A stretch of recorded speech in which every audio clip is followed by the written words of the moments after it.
भारत के इतिहास में आज एक सुनहरा दिन है। आज का दिन भारतीय इतिहास में 15 अगस्त 26 जनवरी की तरह लिखा जाएगा। आज केंद्र सरकार को किसानों के संघर्ष के आगे झुकना पड़ा और तीनों काले कानून वापस लेने पड़े। आज सिर्फ किसानों की जीत नहीं हुई है, आज जनतंत्र की जीत हुई है। आज किसानों ने सभी सरकारों को बता दिया, जनतंत्र में सरकारों को हमेशा जनता की बात सुननी पड़ेगी। सिर्फ और सिर्फ जनता की मर्जी चलेगी। कोई भी पार्टी हो, कोई भी नेता हो, जनता के सामने आपका अहंकार नहीं चलेगा।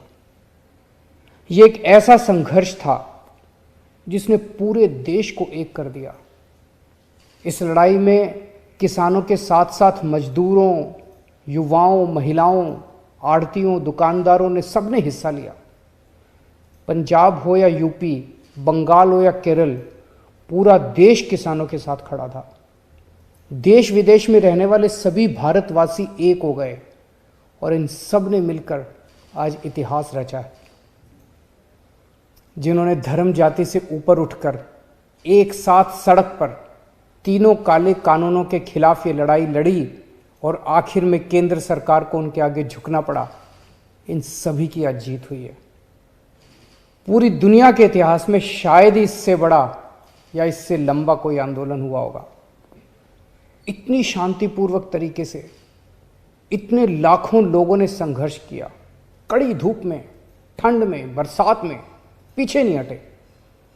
इस आंदोलन को तोड़ने के लिए सरकार ने, पूरे सिस्टम ने, एजेंसियों ने, पूरे के पूरे तंत्र ने न जाने क्या क्या कोशिश की। किसानों को आतंकवादी कहा, खालिस्तानी कहा, एंटी नेशनल कहा, सब तरीके से घेर के उनको, उनके हौसले को तोड़ने की कोशिश की गई। लेकिन किसानों के लिए भी आज़ादी की लड़ाई थी। आज़ादी के दीवानों की तरह किसानों ने भी कमर कस के ये लड़ाई लड़ी और जीते। किसानों के प्रबल साहस के सामने वाटर कैनन का पानी सूख गया, सरकार की लाठियां टूट गई, कीलें गल गई, लेकिन सरकार उनका आत्मविश्वास और जज्बा नहीं तोड़ पाई। आज एक बात का दुख है, बहुत दुख है, 700 से ज़्यादा हमारे किसानों ने अपनी जान गंवा दी। इसकी ज़रूरत नहीं थी, इनकी जानें बचाई जा सकती थी अगर ये कानून पहले वापस ले लिए जाते। हमारे किसान भाइयों और बहनों को इतने महीने सड़क पर बैठकर ठंड में, बरसात में, धूप में तकलीफ उठाने की ज़रूरत नहीं होती। आज 700 से ज़्यादा किसानों की जान चली गई, 700 से ज़्यादा परिवार उजड़ गए। आखिर किस लिए? इन शहीदों को मेरा नमन है, इनके परिवार को भी मेरा कोटि कोटि प्रणाम है। मैं उनकी आत्मा की शांति के लिए वाहेगुरु जी से प्रार्थना करता हूँ, उनके परिवार के सभी कष्ट दूर करें। पर आपकी कुर्बानियों को ये देश कभी नहीं भूलेगा।